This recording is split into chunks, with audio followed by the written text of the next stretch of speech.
The Lesson of ValuJet by Christina Bishop.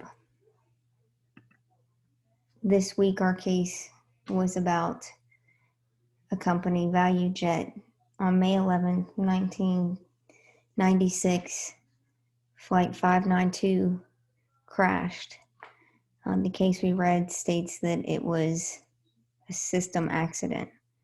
These are the problems that I think are part of the problem with ValuJet. ValuJet cutting costs and growing their company too quickly, failure to communicate within departments and companies, and FFA not ensuring regulations are met. With ValuJet growing their company so quickly, they went from 2 aircraft to 52 within 2 years. With that, they didn't have people in place to make sure that the proper procedures were met to ensure aircraft were taken care of correctly. Also, with the cutting of costs, they spent more money in growing their company than hiring proper contractors, and they went to cheaper ones that probably are part of the problem.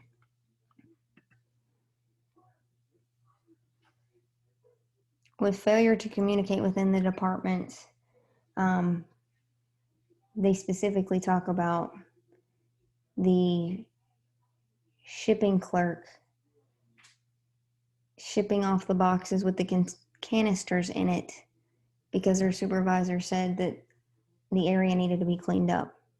Instead of questioning what needed to happen or what was in them or investigating further, the labels were just put on there and told to the receiving clerk to list them as empty, not realizing later that empty oxygen canister tanks actually have hazardous products still in them and should not have boarded any planes with ValuJet because they were not authorized or certified to carry hazardous materials.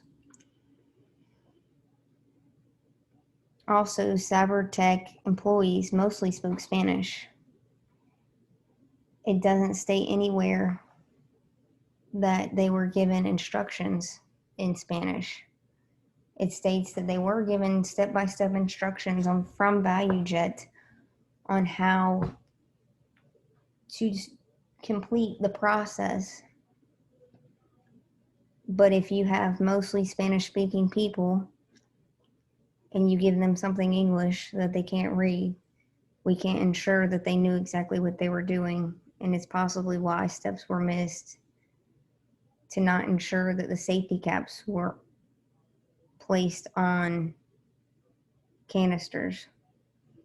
Also, it should have been communicated that canisters all should have the safety caps placed on them, even if they were expended or expired, instead of leaving ones that were expended with no safety caps in place.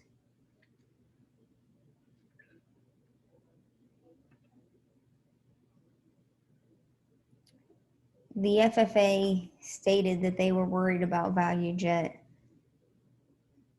and that they were recommending them to be recertified. This paperwork was submitted and they should have been closed down immediately, but they were not. They were given a 120-day special inspection that was ongoing during the time of the flight at 592. The FFA has the capability of shutting down an airline if needed. If many said that they were worried prior to, this should have been addressed much sooner and quickly.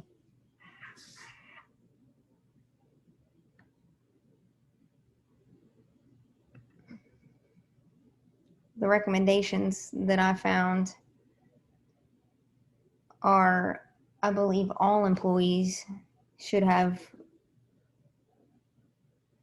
proper training on hazardous materials. from flight attendants to pilot, everybody that handles luggage, anyone that works for the airline should have this training going forward to know what to look for and even how to handle things. Someone could have seen something that wasn't trained in hazardous materials and not known that it was something that they needed to say, and not know that ValuJet wasn't authorized to have that merchandise on their plane. Going forward, if an inspector with the FFA says they need to be recertified, immediately that day they need to be grounded with their flights and not allowed to conduct until properly cleared by the FFA, and not let it turn into an inspection instead.